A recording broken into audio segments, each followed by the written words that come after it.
Assalamualaikum warahmatullahi wabarakatuh. Bismillah, alhamdulillah.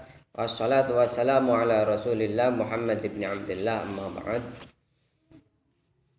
Yang saya cintai mahasiswa Sekolah Tinggi Ilmu Dakwah Al-Biruni, Babakan Ciwaringin, Cirebon. Pada kesempatan kali ini saya ingin membawakan tema tentang model penelitian tindakan. Model penelitian tindakan dari mata kuliah riset aksi. Tentunya model ini berkaitan dengan orang-orang yang ahli dalam membuat model. Kalau tidak ahli membuat model, ya buat apa? Di antaranya menurut Kurt Lewin, mohon maaf barangkali salah dalam cara membacanya, pronunciation-nya, berarti Kurt Lewin mengatakan bahwasanya ada 3 hal yang perlu kita bahas di dalam penelitian tindakan. Ya, penelitian tindakan ada 3 hal yang perlu dibahas. Apa saja yang perlu dibahas? Apa saja yang perlu dijawab dalam pertanyaan itu? Menurut Kurt Lewin mengatakan bahwasanya 1, harus bisa menyelesaikan permasalahan ataupun pertanyaan tentang bagaimana situasi saat ini. Apa yang harus dilakukan oleh sebagai peneliti? Meneliti di lingkungan sekitar, apa yang terjadi di masyarakat itu, apa yang terjadi di zaman sekarang. Pada waktu ini apa yang terjadi? Apa? Misalkan kemunduran ekonomi dikarenakan COVID-19, atau kemunduran akhlak dikarenakan COVID-19. Contoh lagi, kemunduran agama, kemunduran keagamaan, kemunduran pendidikan, kemunduran apa saja mungkin dikarenakan COVID-19. Dilihat dari berbagai sisi. Apa sebabnya? Apa karena COVID-19? Apa karena kemalasan dan lain sebagainya? Karena terus terang saja COVID-19 ini bisa memundurkan, bisa memajukan. Seseorang bisa mundur, ekonominya segala macam bisa mundur. Ada juga yang karena COVID-19 ini ekonominya jadi maju, agamanya jadi maju, pendidikannya jadi maju dan lain sebagainya. Jadi ada hikmah di balik semuanya kalau kita bisa memahami di balik peristiwa COVID-19 ini. Jadi yang pertama yang harus kita jawab, yang harus kita deskripsikan, yang harus kita jelaskan di dalam penelitian kita, bagaimana situasi saat ini. Kita jelaskan segamblang-gamblangnya, sejujur-jujurnya, seadanya. Jangan dilebih-lebihkan, jangan dikurangi dan sebagainya. Ayo, situasi saat ini seperti apa? Di desa masing-masing seperti apa? Apakah beda antara di Lemah Sugih dengan di Ligung misalkan? Apa perbedaannya? Kenapa seperti itu? Kemudian yang kedua yang perlu kita bahas di dalam penelitian tindakan, menurut Kurt Lewin mengatakan bahwasanya bahaya apa yang terjadi sehingga adanya kemunduran masyarakat, kemunduran pendidikan, pemunduran ekonomi, kemunduran keagamaan, kemunduran apa saja, adanya kemunduran. Ada apa sih sebenarnya? Ada bahaya apa? Ataupun kenapa? Ada bahaya apa? Itu yang harus kita bahas. Kenapa ini seperti ini? Ada bahaya apa? Itu. Kenapa masyarakat di Lemah Sugih misalkan mundur ataupun maju dan lain sebagainya, itu ada bahaya apa? Ada karena apa? Misal. Kemudian yang ketiga yang perlu dibahas di dalam penelitian kita, dalam penelitian tindakan, yaitu apa yang akan dilakukan. Apa yang akan kita lakukan? Solusinya seperti apa? Problem solvingnya seperti apa? Pertama kita melihat situasi. Setelah melihat situasi, kita tahu datanya seperti apa. Kemudian apa yang terjadi? Bahaya apa yang terjadi? Kemudian setelah tahu bahwasanya bahaya yang terjadi di daerah kita, di daerah Lemah Sugih atau di daerah Ligung dan di daerah Majalengka, apa yang terjadi? Kemudian kita harus mempunyai solusi. Apa yang harus kita lakukan? Untuk memajukan ekonomi kita, memajukan pendidikan kita, memajukan keagamaan kita. Apa solusinya? Problem solvingnya seperti apa? Seperti itu. Solusinya apa?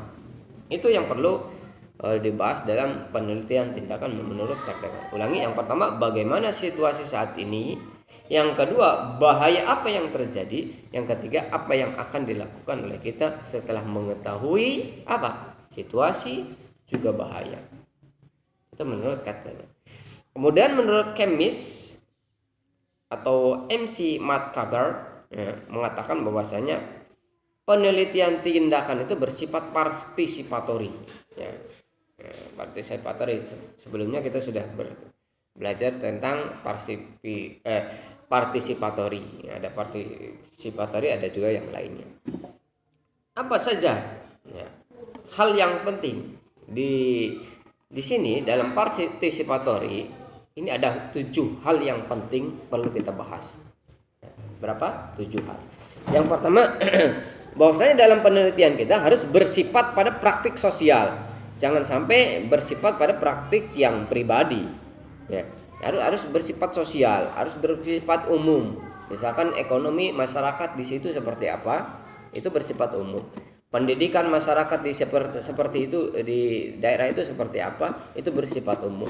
Kemudian keagamaannya apa mundur atau maju, itu ya bersifat umum. Dalam artian bersifat sosial. Jangan sampai kita meneliti yang bersifat pribadi. Kok kenapa saya miskin? Kok kenapa saya misalkan bodoh? Kok kenapa saya jadi keterbelakangan? Ya, itu tidak termasuk ke dalam penelitian tindakan sosial.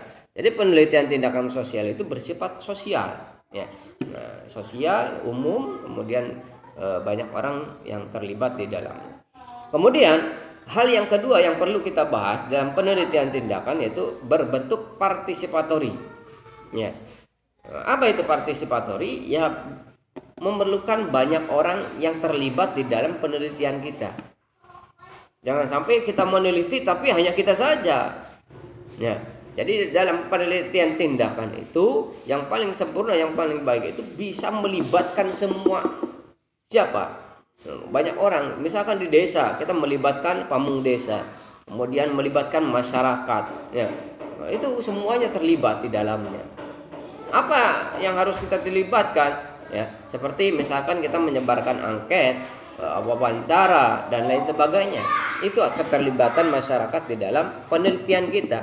Jangan sampai penelitian ya kita saja yang meneliti, tapi ternyata tidak menyebarkan angket, tidak menyebarkan wawancara ataupun tidak turun tangan dan lain sebagainya. Itu salah. Kemudian yang selanjutnya bersifat praktis dan kolaboratif. Ya, praktis ya tidak ribet, kemudian praktek ya, bersifat praktek, terjun ke lapangan, kemudian kolaboratif ya. Saling membantu antara kita dengan pihak pamung desa dan lain sebagainya. Jangan sampai kita meneliti tapi merugikan. Ya, meneliti tapi merugikan, jangan sampai seperti itu. Kira-kira penelitian kita setelah kita meneliti ada baiknya, ada untungnya untuk desa, ada untungnya untuk kita. Jangan sampai kita meneliti hanya untuk kita saja, tapi ada keuntungan untuk di desa itu sendiri. Apa keuntungannya? Kan gitu. Makanya sebelum meneliti itu kira-kira untungnya untuk mereka apa ya? Nah, untungnya apa? Sehingga bisa bermanfaat untuk mereka. Kemudian yang selanjutnya yang keempat adalah membangun emansipatori. Apa itu emansipatori? Mengumpulkan masyarakat ataupun mengundang masyarakat untuk apa? Misalkan adanya ketidakadilan kewu, adanya ketidakadilan Bapak Kadus, adanya ketidakadilan ini itu dalam bersifat ekonominya, dalam pendidikannya, dalam keagamaannya, barangkali ada ketidakadilan, barangkali ada yang tidak cocok dengan mereka. Kita bangun mereka supaya mereka bersuara, ya, dengan menyebarkan angket ataupun kita langsung wawancara terhadap mereka, itu seperti itu. Ya, tadi itu membangun emansipatori, membangun masyarakat itu peduli. Oh, ini kok ada kekurangannya di sini. Oh, kenapa di desa saya ini mundur? Oh, kenapa di desa saya ini mundur tapi desa yang lain maju dalam hal apa saja. Kemudian yang selanjutnya bersifat kritis. Otomatis dalam penelitian tindakan ini harus benar-benar kritis. Kebijakan yang tidak sesuai dengan masyarakat harus dikritisi. Ya, kita tanyakan, kok kenapa di desa lain kok ada ini, di desa kita kok nggak ada seperti ini. Ya, desa lain seperti ini, di desa kita kok kurang.